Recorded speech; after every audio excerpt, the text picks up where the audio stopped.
Hi guys, welcome back to the Drive Life channel. In today's video, you join me wafting my way to work along the lovely Welsh roads that I get to drive every day. And today we're talking about information, tips for driving your Volvo in winter, etc. I've covered what IPSGA was in my last sort of advanced driving video, so I thought we'd break that down now. We're going to cover the I of IPSGA. And for those of you who can't remember what IPSGA is, or perhaps didn't see that video, IPSGA is the system of car control. It's a process that you use at every hazard, every bit of sort of planning that you do during your driving. It's information, positioning, speed, gear, and acceleration. Now, because I'm in a lovely automatic here, gear doesn't play so much of a part, but yeah, it's consideration for all of it. So today we're going to cover the first part, information. Now, information is something that we use all the time. It's a thing that we do so subconsciously. A lot of you probably don't even realise you're doing it. Like then, I just did it subconsciously. I altered my driving because of that, and it was, yeah, I saw the brake lights come on, I eased off, and that was it. No need to touch the brakes or anything like that. But with information, we do something called tug, which is not what you think it might be. It's taking it, using it, and giving it. We take information all the time. So as you can see here, I'm following a lorry. We've got twisty roads. It's 1 degree. We've got our little snowflake displayed there, so I'm leaving a nice big gap. And what I'm doing is I'm using that information to make my decision on whether I leave a nice big gap or not. So taking it and using it are fairly, I guess you can't really do one without the other. Or I suppose you can. You can't, because you can't use information if you don't take it, but you can take it and not register it. For example, say a car starts to pull out and you see it, but you don't think it's going to pull out. You're not using that information to inform your driving. You're not considering the possibilities. So yeah, and then giving information is obviously indications, braking. What I tend to do is a sort of quick tip regarding giving information is being aware of what your car is displaying. So you obviously we've got headlights at the front, but the most important one is brake lights at the back. You might be slowing your car down using engine braking, but you need to remember that that person behind you has got no idea that you're doing that. Your brake lights won't be showing. So what you can do is just rest your foot on the brake pedal so that they can see that you're slowing down. Little things like that is what comes into giving information. Obviously indicating injunctions, etc. is another one as well. So yeah, tug, take, use and give information. Now I'm going to be focusing a lot on the TU part, what information we can take and what we can use, or how to use it. Now, a good example of this, well, the police use a lot of this when they're driving. That's how they drive. They charge along these country roads that they've never driven along before, and most of the time, all being well, they don't crash. So I'm going to give you a couple of those tips. Now you'll notice that it's a little bit snowy. We've got a bit of snow lying on the ground, which is always impacting. Well, it's information. Sorry about that. It's information that you can use. So, for example, turnings on the left and right, they are snow covered, which means the vehicles coming out of them might not necessarily be able to stop as quick as they thought they might have. So it's just being aware that someone could come sliding out of a junction because there's ice and snow. You can see it on the right hand side here with that lay-by. There's ice all over it. So yeah, like I said, if someone's coming to the end of a lay-by or a turning and they go to hit the brakes and they just slide on, you can consider that in your driving. You perhaps might move over. That'd be part of you using it. Move over a little bit, just to allow a tiny bit extra space. You'll see that tractor there, spot it, just have it in the back of your mind that it might pull out. That's all there is really to the information part, is the fact that you're constantly assessing what's going on. So obviously here we've got a sign telling us that there's some S-bends. We've got significant chevrons pointing us the direction of the bend. And also we've got this extra grippy part showing us that it could be slippery and also quite sharp, which is what they use this yellow tarmac for, is to give you extra grip. And it's a good sign that you want to be bleeding off a bit of speed before you go into there. You don't want to be relying on that tarmac, because as you can see here, it's worn away. We're back down to normal tarmac. So it's just a case of bearing that in mind, not carrying too much speed through these bends. Now, to be honest, I did think there would be more snow up on this mountain, but there doesn't seem to be that much. But yeah, again, we've got this repeater sign here, just letting us know that we don't want to be going around these bends too quickly. Now, this lorry means that we're at no risk of going too quickly around the bend. He really is on a go slow today. Even if you're trying to be as safe as possible, I think you should probably fully load and left the quarry that's nearby. But yeah, information comes in all sorts of forms. It can be people's brake lights, it can be weather conditions. You may notice that just in the middle of the carriageway here we've got some snow that'll be more slippery, and on the left hand side here as well we've got some more snow. So I'm just going to move the car out slightly so that we don't get a wheel on that snow, because what that'll do is that'll upset the balance of the car.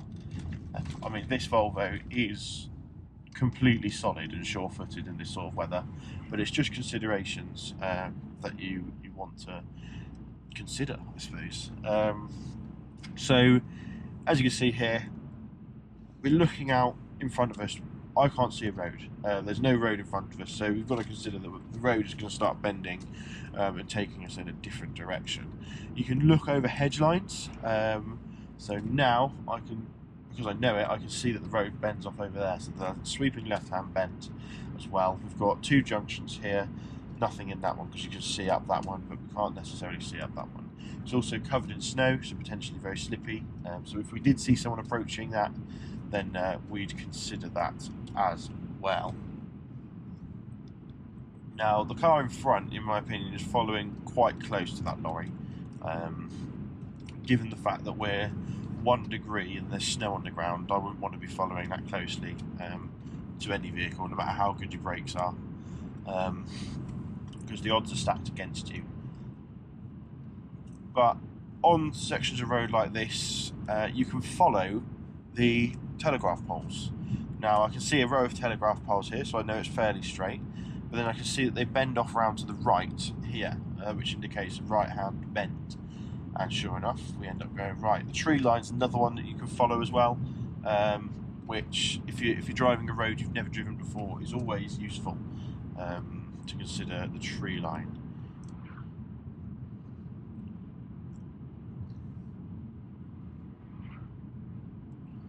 And then notice how it again bends around to the left. Now, a lot of people would consider an overtake here, in terms of you've got dotted white lines, but again we've got a lay-by here. You can't tell whether that's a junction or not. We've got a junction on the left here, and you can spot that because the white line that runs alongside of the road is dotted, so that it tells you that there's a possibility that people can pull out. We've also got a snack van banner, so we know that there's going to be a lay-by in 1/4 of a mile. So these are all things that you can consider when you're driving, that a lot of us just look at and take for granted, but actually should be forming a big part of your decision-making process. Now, like I mentioned, the 1 degree with the flashing snowflake, that's a big thing to consider when you're driving. It comes up at 3 degrees on these Volvos, which a lot of you might think, oh well, it's 3 degrees, there won't be any ice. That's not necessarily true. There might be areas where the sun hasn't hit yet, and that's where the black ice forms.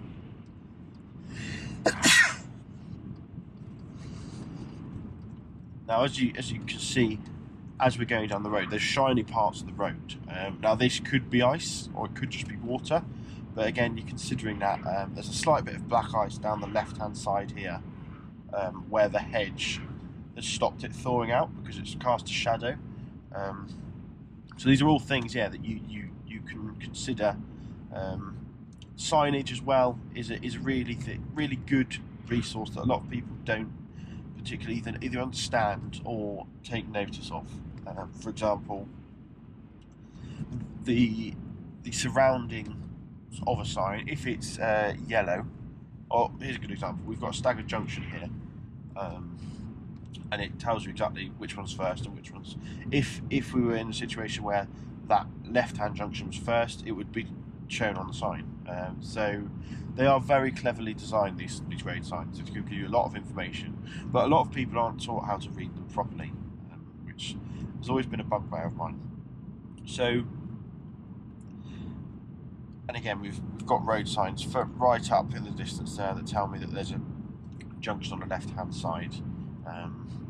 And again, because of the weather, we're going to consider the fact that it might be icy. And as you can see, that's a B road that's completely iced up. So someone coming down there, hit the brakes, they're just going to slide into. So you just consider that and move over slightly. Now, if there's nothing coming and it's a dotted white line, or it's a sort of a white line that allows you to cross, then feel free to cross it. Obviously, just consider what's on the right hand side. There might be a junction with a car approaching on the right hand side, in which case it wouldn't be much better. So here ahead we've got a cattle grid, and this is one of my favourite parts of the journey because it's a lottery on what animal is going to jump out next in front of you. We sometimes have sheep and cows. I've seen horses on here.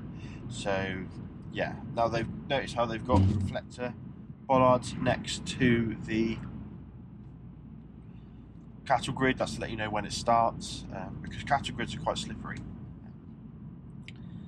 especially in this sort of weather. And you've got these marker boards here to point you round bends, and obviously the chevrons as well.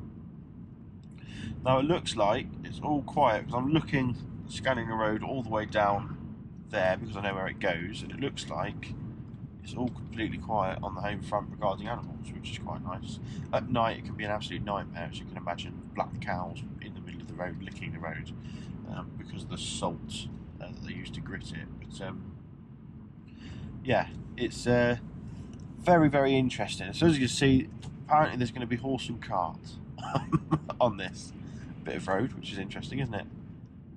I'm just going to ease onto the brakes. Yeah. Now, a key thing that I haven't discussed yet is checking your mirrors. Mirrors give you far more information than looking forward sometimes regarding who's behind you. It can really affect your decision making in terms of how hard you're going to hit on the brakes. So if someone pulls out in front of you and you've got two options, whether to go around them or you've got someone tailgating you behind them, you really don't want to slam your brakes on with that person tailgating you. It's something that you need to consider, or you need to be sort of preloading the brake pedal where you touch the brakes to put your brake lights on, so that they're already going to react quicker for when you do actually brake, if that makes sense. I think I butchered saying that, but yeah. So again, road sign on the left hand side here, we've got a junction coming up. We can see it's a give way, so we don't need to do anything massively, but just again consider that it's frozen, as you can see there. Every road joining will have one of these signs on it, and it tells you which side it is, which is a good thing, very useful. But overall, like I said, it's just a case of being aware of your surroundings, taking a look, looking at going that extra mile with where you're looking, following hedge lines, looking further ahead as well. That's what a lot of people don't do. Is a lot of people will just be staring at the back bumper of that Nissan Duke there, and that's how you get drawn into being too close. But also, it's how you miss things like junctions, etc. Now, for those of you wondering, these signs with the yellow surrounds, they are put in places where there's a high accident rate. So where there's been a lot of accidents, you get these boards with the yellow surrounds, and they tend to be when there's been fatal accidents. So they're not messing about. They're not giving you a warning for a laugh. They're genuinely sort of, it's proven to be a dangerous couple of bends type thing, if you're not paying attention. So yeah, just consider that. But yeah, in terms of driving in these conditions, the Volvo is just an absolute tank. I came out of our road this morning, and it was snowy and icy, and there was a Range Rover that was stuck. It was just sort of climbing up, and its wheels were spinning, and they couldn't get out. So I just drove past them with the Volvo, front wheel drive, and sailed past them. No issues. Just put your foot down. You can feel, obviously not completely down, but just hold a constant accelerator sort of pressure, and the car just, traction control just climbs the car straight up. It's like a mountain goat. Really, really satisfying to see. Now, I've driven up a very large hill called Clee Hill in the snow, and there was a significant amount of snow. I mean, we're talking probably half a foot, which in the UK is a lot of snow. Things grind to a halt when there's a half a foot of snow on the ground in the UK. I know people in America and Canada and Sweden and Norway. I know you guys all view it. You'll be laughing at the fact that I said there's 6 inches of snow, but for in the UK, that's a massive deal. So again, there was all sorts of Land Rovers and Toyota Hiluxes and Mitsubishi Shoguns. They were all trying to climb up the hill.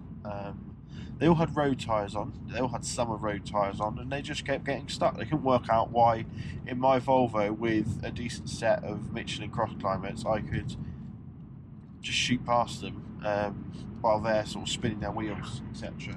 They're all amazed by that. So yeah, these cars are awesome in this weather. They're so sure-footed. I mean, if you hit some ice when you're braking, the car just deals with it. Obviously, designed and built in Sweden, they're designed to deal with this sort of weather. So yeah, thanks for watching. Don't forget to like, comment and subscribe. Cleaning my windscreen actually, couldn't I? And I'll see you next video. Let me know your thoughts on the information I've shared today. Let me know if I've missed anything, and let me know how you find driving your Volvo in the winter. But until then, I'll see you next time. Cheers.